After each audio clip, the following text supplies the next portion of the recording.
Hello friends, welcome to Jayam academy. நம்ம இந்த வீடியோவில் எதை பற்றி பார்க்க போகிறோன்னா, ஜெயம் அகாடமி சார்பாக தமிழே ஆயுதம் அப்படின்ற தலைப்பில் தமிழ் இலவச தேர்வு வைக்கலான்னு பிளான் பண்ணியிருக்கோம். இந்த டெஸ்ட் எப்படி இருக்குன்னு பார்த்தீங்கன்னா, உங்களுக்கு புக்கு ப்ளஸ் சிலபஸ் ரெண்டுத்தையும் கம்பைன் பண்ணி கொடுத்துருப்போம். ஸோ நம்ம சேனல் ஆல்ரெடி ஃபாலோ பண்ணிகிட்டு இருக்கோம் தெரியும். நம்ம already test Tamil free test வச்சுருந்தோம். அது சிலபஸ் வைஸ் மட்டும் வச்சுருந்தோம். ஸோ நிறைய பேர் புக்கு கவர் பண்ணுங்கன்னு சொல்லிட்டு சொன்னதுனால இது போல் டெஸ்ட் பிளான் பண்ணியிருக்கோம். நம்ம ஃப்ரீ டெஸ்ட் தான் கண்டக்ட் பண்ணுறோம்.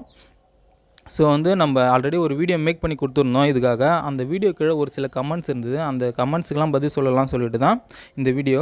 ஸோ ஃபஸ்ட்டு கமெண்ட்ஸ் பார்த்தீங்கன்னா, இப்போ 6th ஃபஸ்ட் இயர் இருக்குன்னா, இந்த ஃபஸ்ட் இயர் நியூ புக்கா ஓல்டு புக்கான்னு சொல்லிட்டு கேட்டிருந்தீங்க. ஸோ இந்த 6th ஃபஸ்ட் இயரில் ஒரு 20 கொஷின் எடுப்போம்னு சொல்லிட்டு சொல்லியிருந்தோம். சிலபஸ்லேருந்து ஒரு 10 கொஷின் சொல்லியிருந்தோம். ஸோ அந்த 20 கொஷினில் உங்களுக்கு நியூ புக்கிலேருந்து 15 to 16 கொஷினும், ஓல்டு புக்கிலேருந்து ஒரு 4 to 5 கொஷினும் இருக்கும். ஸோ நம்ம சிலபஸ் கொடுக்க போகிறோம். அந்த சிலபஸ் பார்த்திங்கன்னா, இப்போ திருக்குறள் எடுத்துட்டிங்கன்னா, திருக்குறள் சிலபஸ் ஃபுல் கம்ப்ளீட்டாக இருக்கும். அதாவது ஓல்டு புக்கு நியூ புக்கு ரெண்டுமே சேர்ந்து கம்ப்ளீட்டாக இருக்கும்.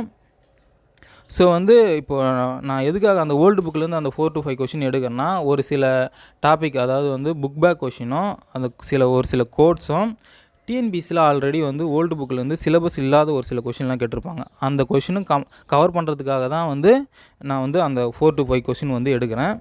ஸோ நீங்கள் இந்த நியூ புக்கு நம்ம சிலபஸ் இது ரெண்டுத்தையும் கம்ப்ளீட்டாக படிச்சுட்டாலே போதும். நீங்கள் ஓல்டு புக்கை படிக்க வேண்டிய அவசியம் இருக்காது. ஸோ கம்ப்ளீட்டாக கவர் ஆகிடும். ஓகேங்களா? அடுத்தது பார்த்தீங்கன்னா என்ன கேட்டிருந்தீங்க, கொஷின் இன்க்ரீஸ் பண்ணிங்கன்னு சொல்லிட்டு கேட்டிருந்தீங்க. இப்போ நம்ம ஒரு 7 எடுக்கிறோன்னா, 6th ஒரு 7 எடுக்கிறோன்னு வச்சுங்களேன். அதில் ஒரு 30 to 40 கொஷின் தான் நம்ம மேக்ஸிமமாக எடுக்க முடியும். அதுக்கு மேலே எடுக்கலாம். கொஷின்ஸ் ரொம்ப சில்லியாக இருக்கும், ஒர்த்தபுளாக இருக்காது. ஸோ நம்ம இதிலே உங்களுக்கு ஒரு 20 கொஷின் கவர் ஆகிடும். அதுக்கப்புறம் பார்த்தீங்கன்னா, நம்ம 9 இயர் முடிஞ்சதுக்கப்புறம் 6th ஃபுல் புக்கு டெஸ்ட் வைப்போம். அந்த ஃபுல் புக் டெஸ்ட்டில் உங்களுக்கு ஒரு 7 to 8 கொஷின் கவர் ஆகிடும் அந்த ஒரு இயரில். அதுக்கப்புறமேட்டுக்கு நம்ம எல்லாமே முடிஞ்சதுக்கப்புறம் 6th to 12th full book test வச்சுருக்கோம். அதில் ஒரு சில கொஷின் கவர் ஆகிடும். அப்புறம் ரிவிஷன் இருக்குது, அதிலே உங்களுக்கு கொஷின்ஸ்லாம் கவர் ஆகிடும். ஸோ ஒரு இயர் இருக்குன்னா அதுலேருந்து கம்ப்ளீட்டாக எல்லா கொஷினும் எடுத்து உங்களுக்கு கொடுத்துருவோம். ஸோ அதை பற்றி நீங்கள் ஒரி பண்ணிக்க வேண்டாம். அதுக்கு தான் நான் சொல்ல வரேன். ஸோ அடுத்தது பார்த்தீங்கன்னா மெட்டீரியல் எப்போ தருவீங்கன்னு சொல்லிட்டு கேட்டிருந்தீங்க.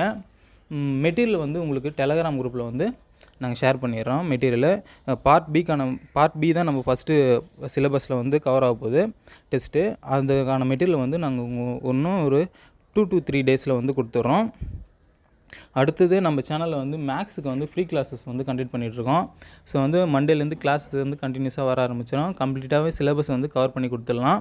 நீங்கள் கிளாஸஸ் கண்டினியூஸாக ஃபாலோ பண்ணிவிட்டு வாங்க. மேக்ஸ் கிளாஸ்லாம் ஒரு நோட் போட்டு வச்சிங்க. நோட் போட்டு கிளாஸஸ்லாம் எழுதி வச்சிங்க. அப்போ தான் உங்களுக்கு பின்னாடி ரிவிஷன் பண்ணுறதுக்கு யூஸ்ஃபுல்லாக இருக்கும். சரி, ஓகே ஃப்ரெண்ட்ஸ், தேங்க்யூ.